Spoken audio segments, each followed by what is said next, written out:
Welcome to tech education Kannada ಚಾನಲ್ಗೆ. ನಾವು ಹಿಂದೆ ಎಮ್ ಎಸ್ ಎಕ್ಸೆಲ್ ಬಗ್ಗೆ ತಿಳ್ಕೊಂಡಿದ್ವಿ. ಆದರೆ ಅದಕ್ಕೆ ಸಂಬಂಧಪಟ್ಟಂತೆ KPSCಯಲ್ಲಿ ಈ ಹಿಂದೆ ಕೇಳಿದಂಥ ಕ್ವಶನ್ಗಳನ್ನು ಪಟ್ಟಿ ಮಾಡಿದ್ದೀನಿ. ಅವುಗಳನ್ನು ಒಂದೊಂದಾಗೆ ನೋಡ್ಕೊತಾ ಹೋಗೋಣ. ಭಾಳ ಇಂಪಾರ್ಟೆಂಟು, ರಿಪೀಟ್ ಆಗೋ ಚಾನ್ಸಸ್ ಭಾಳ ಇರ್ತವೆ. ಸ್ವಲ್ಪ ಸ್ಕಿಪ್ ಮಾಡಿದೆ ಎಲ್ಲ ನೋಡಿ. ಆಮೇಲೆ ಹೊಸಬ್ರಾಗಿದ್ದರೆ ನಮ್ಮ ಚಾನಲನ್ನು ಸಬ್ಸ್ಕ್ರೈಬ್ ಮಾಡಿ. ಪ್ರಾರಂಭ ಮಾಡೋಣ.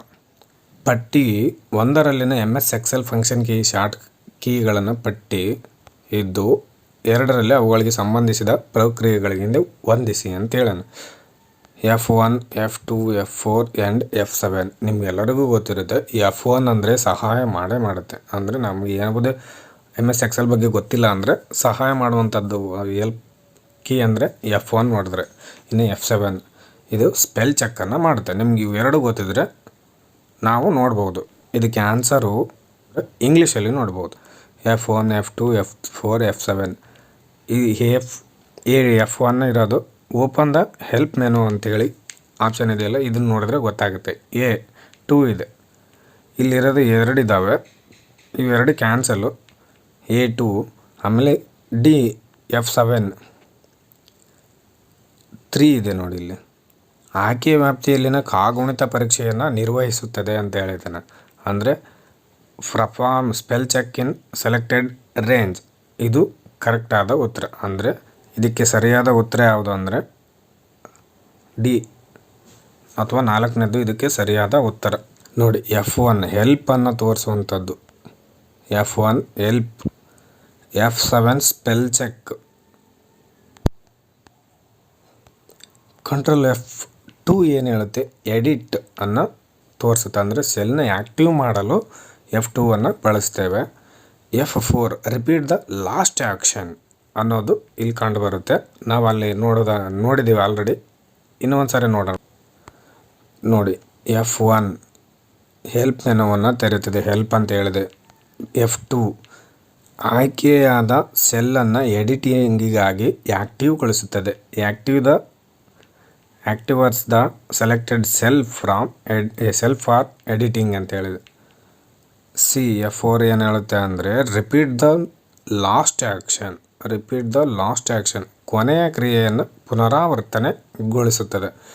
F7 ಏನು ಮಾಡುತ್ತೆ, ಕಾಗುಣಿತ ಪರೀಕ್ಷೆ ಸ್ಪೆಲ್ ಚೆಕ್ಕನ್ನು F7 ಮಾಡುತ್ತೆ. ಇದಕ್ಕೆ ಸರಿಯಾದ ಉತ್ತರ ಯಾವುದು ಅಂದರೆ ಡಿ ಇದಕ್ಕೆ ಸರಿಯಾದ ಉತ್ತರ. ಇದು ಪುನರಾವರ್ತನೆ 2 ಸಾರಿ ಬಂದಿರೋ. MS ಎಕ್ಸೆಲ್ನಲ್ಲಿ ಶಿಫ್ಟ್ ಪ್ಲಸ್ ಟ್ಯಾಬನ್ನು ಉಪಯೋಗಿಸಿದಾಗ ಕರ್ಸರ್ ಹೋಗುವಂತಹ ಜಾಗ. When shift plus tab keys are used in MS Excel they cursor jump to ಅಂತೇಳಿ ಕೇಳಿದ್ದಾನೆ. ಇದಕ್ಕೆ ಉತ್ತರ 1 cell to right, 1 cell to left, 1 cell to up, 1 cell to down. ಇವು ಎರಡಕ್ಕೂ ಪೇಜ್ ಅಪ್ ಆ್ಯಂಡ್ ಡೌನನ್ನು ಬಳಸ್ತಾರೆ. ಇದಕ್ಕೆ ರೈಟ್ ಹೋಗ್ಬೇಕಂದ್ರೆ ಟ್ಯಾಬ್ ಕೀಯನ್ನು ಇದರಲ್ಲಿ ಬಳಸ್ತೇವೆ. ಲೆಫ್ಟಿಗೆ ಹೋಗ್ಬೇಕಾದ್ರೆ ಶಿಫ್ಟ್ ಪ್ಲಸ್ ಟ್ಯಾಬನ್ನು ಬಳಕೆ ಮಾಡಿದರೆ ಒಂದು ಸೆಲ್ ಹಿಂದಕ್ಕೆ ಇದು ಚಲಿಸುತ್ತೆ.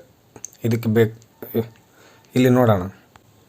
ಟ್ಯಾಬು ಇದು ಬಲಕ್ಕೆ, ಒಂದು ಸೆಲ್ನ ಬಲಕ್ಕೆ ಚಲಿಸುತ್ತೆ. ಇದು ಈ ಕಡೆ ಬಲಕ್ಕೆ ಹೋಗುವಂಥದ್ದು. ಶಿಫ್ಟ್ ಪ್ಲಸ್ ಟ್ಯಾಬನ್ನು ಬಳಕೆ ಮಾಡಿದರೆ ಸೆಲ್ನ ಎಡಕ್ಕೆ ಅಂದರೆ ಈ ಕಡೆ ಚಲನೆ ಮಾಡುತ್ತೆ. ಮೇಲಕ್ಕೆ ಕೆಳಕ್ಕೆ ಅಪ್ ಆ್ಯಂಡ್ ಡೌನ್ ಅಂತ ಕೇಳಿದಾನೆ. ಪೇಜ್ ಅಪ್ ಆ್ಯಂಡ್ ಡೌನನ್ನು ಇಲ್ಲಿ ಬಳಸ್ತಾರೆ. ಪೇಜ್ ಅಪ್ ಡೌನು ಕೀಗಳನ್ನು ಮೇಲಕ್ಕೆ ಕೆಳಕ್ಕೆ ಹೋಗಲು ಬಳಸ್ತೇವೆ. MS ಎಕ್ಸೆಲ್ನಲ್ಲಿ ಫಾರ್ಮುಲಾ ಸೂತ್ರಗಳನ್ನು ಆರಂಭಿಸುವಂತಹ ಚಿಹ್ನೆ ಯಾವುದು? ಇನ್ನು MS Excel formula starts with. ನಾನು ಎಕ್ಸೆಲಲ್ಲಿ ಹೇಳುವಾಗ ಹೇಳಿದ್ದೀನಿ, ಎಕ್ಸೆಲ್ ವರ್ಕ್ ಬುಕ್ಕಲ್ಲಿ ನಾವೇನೇ ಗಣಿತದ ಲೆಕ್ಕಾಚಾರಗಳನ್ನು ಮಾಡಬೇಕಾದ್ರೆ ಈ ಚಿಹ್ನೆಯನ್ನು ಬಳಕೆ ಮಾಡ್ತೇವೆ ಅಂತ. ಇದು ಚಿಹ್ನೆ ಆದಮೇಲೆ ಯಾವುದೇ ಲೆಕ್ಕಗಳನ್ನು ಮಾಡಲು ಅನುಕೂಲ ಮಾಡಿಕೊಡುತ್ತೆ. ಇಲ್ಲಿ ನೋಡೋದಾದರೆ ನೋಡಿ, ಸರ್ಚ್ ಈಕ್ವಲ್ ಟು ಇಷ್ಟು ಸೀಕ್ವೆನ್ಸ್ಗಳು ಎಲ್ಲ ಬರ್ತಾವೆ. ಅಂದರೆ ನಾವು ಏನು ಮಾಡ್ಬೇಕಂದ್ರೂ ಕೂಡ ಈಕ್ವಲ್ ಟು ಹಾಕಿದ್ರೇ ಮುಂದೆ ಲೆಕ್ಕಗಳನ್ನು ಮಾಡೋದಕ್ಕೆ ಅವಕಾಶ ಸಿಗುತ್ತೆ. MS ಎಕ್ಸೆಲ್ನಲ್ಲಿ ಸೆಲ್ಲನ್ನು ಸಂಪಾದಿಸಲು ಅಥವಾ ಎಡಿಟನ್ನು ಯಾವ ಶಾರ್ಟ್ಕಟ್ ಕೀಯನ್ನು ಬಳಸುತ್ತಾರೆ ನೋಡಿ. ಆಗಲೇ ಹೊಂದಿಸಿ ಬರೆಯಿರಿ. ಅದರೊಳಗೆ F2, F1, F7 ಮತ್ತು F4 ಕೇಳಿತ್ತು. ಆದರೆ ಇವನ್ನೇ ಕೇಳಿದಾನೆ. F2 ಇದು ಸರಿಯಾದ ಉತ್ತರ. ಆದರೆ F4 ಏನು ಮಾಡುತ್ತೆ ಅನ್ನೋದಾದರೆ ರಿಪೀಟ್ ಲಾಸ್ಟ್ ಆ್ಯಕ್ಷನ್. ನೋಡಿ F1 ಹೆಲ್ಪ್ ರಿಪೀಟ್ ಆಗೋ ಚಾನ್ಸಸ್ ಇರ್ತಾವೆ ಅಂತ ಹೇಳಿದ್ವು. F1 ಹೆಲ್ಪನ್ನು ಹೇಳುತ್ತೆ. F2 ಎಡಿಟ್, ಇಲ್ಲಿ ಕೇಳಿರೋದು F4 repeat the last action. F8 extend ಮೋಡನ್ನು F8 ತೋರಿಸುತ್ತೆ. F2 ಇಲ್ಲಿ ಎಡಿಟ್ ತೋರಿಸುತ್ತೆ. ಇದು ಭಾಳ ಇಂಪಾರ್ಟೆಂಟ್ ಆಗಿರುತ್ತೆ. F2 ಸೆಲ್ಲನ್ನು ಆ್ಯಕ್ಟಿವೇಟ್ ಮಾಡುತ್ತೆ. ಇದಕ್ಕೆ ಸರಿಯಾದ ಉತ್ತರ ಯಾವುದಂದರೆ F2. MS ಎಕ್ಸೆಲ್ನಲ್ಲಿ ಸಾರ್ಟ್ನ ಆಯ್ಕೆ ಯಾವ ಮೆನುವಿನಲ್ಲಿ ಇರುತ್ತೆ? ನಾವು ಹೋಮ್ ಟ್ಯಾಬು, ಇನ್ಸರ್ಟ್ ಟ್ಯಾಬು ಎಲ್ಲವನ್ನ ಹೇಳಿದಾಗ ತೋರಿಸುತ್ತೆ ನೋಡ್ರಿ. ಇಲ್ಲಿ ಇನ್ಸರ್ಟ್ ಟ್ಯಾಬಲ್ಲಿ ಯಾವ ಬರ್ತವೆ, ಡಾಟಾ ಟ್ಯಾಬಲ್ಲಿ ಯಾವ ಬರ್ತವೆ, ಫಾರ್ಮುಲಾ ಬಾರ್, ವ್ಯೂ ಬಾರ್. ಇದರಲ್ಲಿ ಸಾರ್ಟ್ ಆಯ್ಕೆ ಯಾವುದರಲ್ಲಿ ಬರುತ್ತೆ ಅಂತೇಳಿ ಕೇಳಿದಾನೆ. ಆನ್ಸರ್ ನೋಡೋದಾದರೆ ಸಾರ್ಟ್ ಆಯ್ಕೆಯು ಡಾಟಾ ಟ್ಯಾಬಲ್ಲಿ ಬರುತ್ತೆ. ಇದಕ್ಕೆ ಸರಿಯಾದ ಉತ್ತರ ಯಾವುದು ಅಂದರೆ ಡಾಟಾ ಟ್ಯಾಬ್. ಇದರಲ್ಲಿ ನಾವು ನೋಡ್ಬೋದು ಇನ್ಸರ್ಟಲ್ಲಿ ಪೈ ಚಾರ್ಟ್ಸು, ಲೈನ್ಸು, ಬಾರ್ಗ್ರಾಫ್ ಎಲ್ಲವನ್ನು ಇನ್ಸರ್ಟ್ ಮಾಡ್ಬೋದು. ಸೇಪ್ಸ್ ಹಾಕೋದು ಏನಾದರೂ ಆಗ್ಬೋದು. ಫಾರ್ಮುಲಾಸ್ ಅಂದರೆ ಲೆಕ್ಕಾಚಾರ ಮಾಡಲು ಕೆಲವು ಇಫು, ಲಾಜಿಕಲ್ಲು, ಸ್ಟ್ಯಾಟಿಸ್ಟಿಕಲ್ ಎಲ್ಲವೂ ಒಳಗೊಂಡಿರುವಂಥ ಒಂದು ಎಲ್ಲಿ ಸಿಗ್ತಾವಂದರೆ ಫಾರ್ಮುಲಾ ಬಾರಲ್ಲಿ ಸಿಗ್ತವೆ.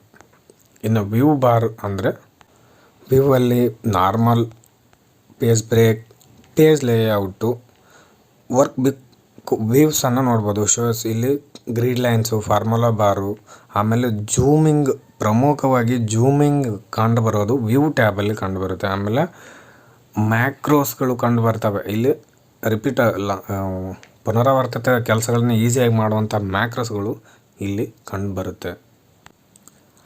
MS ಎಕ್ಸೆಲ್ನಲ್ಲಿ ಪ್ರಸ್ತುತ ದಿನಾಂಕ ನೋಡಿ, ಕರೆಂಟ್ ಡೇಟನ್ನು ಸೇವ್ ಮಾಡಬೇಕು ಅಂದರೆ ನಾವು ಯಾವ ಶಾರ್ಟ್ಕಟ್ ಕೀಯನ್ನು ಯೂಸ್ ಮಾಡ್ತೀವಿ ಅಂತೇಳಿ ಕೇಳಿದಾನೆ. ಕಂಟ್ರೋಲ್-C ಅಂದರೆ ಕಂಟ್ರೋಲ್ ಕಾಪಿ ಮಾಡುತ್ತೆ. ಕಂಟ್ರೋಲ್-D ಅಂದರೆ ಡೌನ್ ಹೋಗುತ್ತೆ ಒಂದು ಸೆಲ್. $, ಅಂದರೆ ರೂಪಾಯಿ ಸಿಂಬಲ್ಗಳನ್ನು ಸೇರ್ಪಡೆ ಮಾಡುತ್ತೆ. ಬಟ್ ಇದು ಯಾವುದೇ ಕಾರ್ಯವನ್ನು ತೋರಿಸೋದಿಲ್ಲ. ಬಟ್ ಕಂಟ್ರೋಲ್ ಕೋಲಮ್ ಸೆಮಿಕೋಲನನ್ನು ಬಳಸಿದರೆ ನಾವು ಪ್ರಸ್ತುತ ದಿನಾಂಕವನ್ನು ಸೇರಿಸಬಹುದು. ಕಂಟ್ರೋಲ್ ಕಾಲಮ್ ಬಳಕೆ ಮಾಡಿದರೆ ಇನ್ಸರ್ಟ್ ಕರೆಂಟ್ ಡೇ ಟೈಮನ್ನು ಬಳಸ್ತೀವಿ. ಕಂಟ್ರೋಲ್ ಸೆಮಿಕೋಲಮನ್ನು ಬಳಸಿದರೆ ಇನ್ಸರ್ಟ್ ಕರೆಂಟ್ ಡೇಟನ್ನು ಬಳಸ್ತೀವಿ. ಡೇಟು ಆ್ಯಂಡ್ ಟೈಮ್ಗೆ ಭಾಳ ವ್ಯತ್ಯಾಸ ಇದೆ. ಇಲ್ಲಿ ಕಂಟ್ರೋಲ್ ಸೆಮಿಕೋಲನ್ ಒತ್ತಿದ್ರೆ ಡೇಟ್ ಬರುತ್ತೆ. ಕಂಟ್ರೋಲ್ ಕಾಲಮ್ ಒತ್ತಿದ್ರೆ ಟೈಮನ್ನು ನಾವು ಇಲ್ಲಿ ಸೇರಿಸ್ಬೋದು. MS ಎಕ್ಸೆಲ್ನಲ್ಲಿ ಅತಿ ಹೆಚ್ಚು ಬಾರಿ ರಿಪೀಟ್ ಆಗಿರುವಂಥ ಕ್ವಶನ್ ಅಂದರೆ ಇದೇ ಆಗಿರ್ಬೇಕು ಮೋಸ್ಟ್ಲಿ. MS ಎಕ್ಸೆಲ್ನಲ್ಲಿ ನೀವು ಹೇಗೆ ಸೆಲ್ ಸಕ್ರಿಯಗೊಳಿಸಬಹುದು ಅಂತೇಳಿ ಕೇಳಿದ್ದಾನೆ. In MS Excel you can activate cell by pressing the tab ಕೀಯನ್ನು ಒತ್ತುವುದರಿಂದ, ಸೆಲ್ಲನ್ನು ಕ್ಲಿಕ್ಕಿಸಿ ಅಥವಾ ಕ್ಲಿಕ್ಕಿಂಗ್ ದ ಸೆಲ್, ಒಂದು ಬಾಣದ ಕೀಲಿಯನ್ನು ಒತ್ತುವುದರಿಂದ, ಪ್ರೆಸ್ಸಿಂಗ್ ಯಾರೋ ಕೀ ಅಂದರೆ ಡೌನ್ ಯಾರೋ, ಅಪ್ ಯಾರೋ ಅಂತೇಳಿ ಇರ್ತಾವೆ, ಆ ಕೀಗಳನ್ನು ಬಳಸುವುದರಿಂದ ಆ್ಯಕ್ಟಿವನ್ನು ಮಾಡ್ಬೋದು. ಇದರಲ್ಲಿ ಎಲ್ಲವೂ ಅಂತ ಹೇಳಿದಾನೆ. ಇದಕ್ಕೆ ಸರಿಯಾದ ಉತ್ತರ ಎಲ್ಲವುಗಳಿಂದ ನಾವು ಸೆಲ್ಲನ್ನು ಆ್ಯಕ್ಟಿವ್ ಮಾಡ್ಬೋದು. ಇದಕ್ಕೆ ಸರಿಯಾದ ಉತ್ತರ ಆಲ್ ಆಫ್ ದಿ ಅಬವ್ ಎಂಬುದು ಇದಕ್ಕೆ ಸರಿಯಾದ ಉತ್ತರ ಆಗಿದೆ.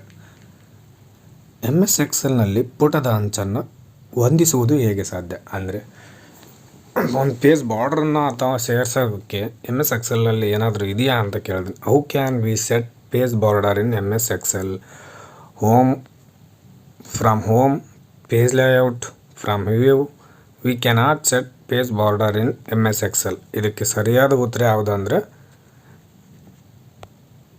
V cannot set page border in MS Excel. ನಾವು MS ಎಕ್ಸೆಲ್ನಲ್ಲಿ ಪೇಜ್ ಬಾರ್ಡರ್ನ ಸೆಟ್ ಮಾಡೋಕ್ಕೆ ಬರೋದಿಲ್ಲ. ಇಲ್ಲಿ ನೋಡಿ, ಇದು MS ಎಕ್ಸೆಲ್. ಇದರಲ್ಲಿ ಪೇಜ್ ಬಾರ್ಡರ್ ಎಲ್ಲಿ ಹಾಕ್ತೀರಾ? ಬರೋದಿಲ್ಲ. ಓನ್ಲಿ MS ವರ್ಡಲ್ಲಿ ಮಾತ್ರ ಹಾಕ್ಬೋದು. MS ಎಕ್ಸೆಲಲ್ಲಿ ಬರೋದಿಲ್ಲ. MS ಪೇಂಟಲ್ಲಿ ಅದರಲ್ಲಿ ಲ್ಯಾಂಡ್ಸ್ಕೇಪ್ ಮೋಡ್ ಇರುತ್ತೆ. ಬಟ್ ನಾವು ಇನ್ಸರ್ಟ್ ಡ್ರಾ ಟೇಬಲ್ ಮಾಡಿ ಹಾಕ್ಬೋದಾದ್ರೆ. ಇವು ಪ್ರಮುಖವಾದವು. ಈ ವಿಡಿಯೋ ಇಷ್ಟ ಆದರೆ ಲೈಕ್ ಮಾಡಿ, ಶೇರ್ ಮಾಡಿ, ಸಬ್ಸ್ಕ್ರೈಬ್ ಮಾಡಿ. Thank you.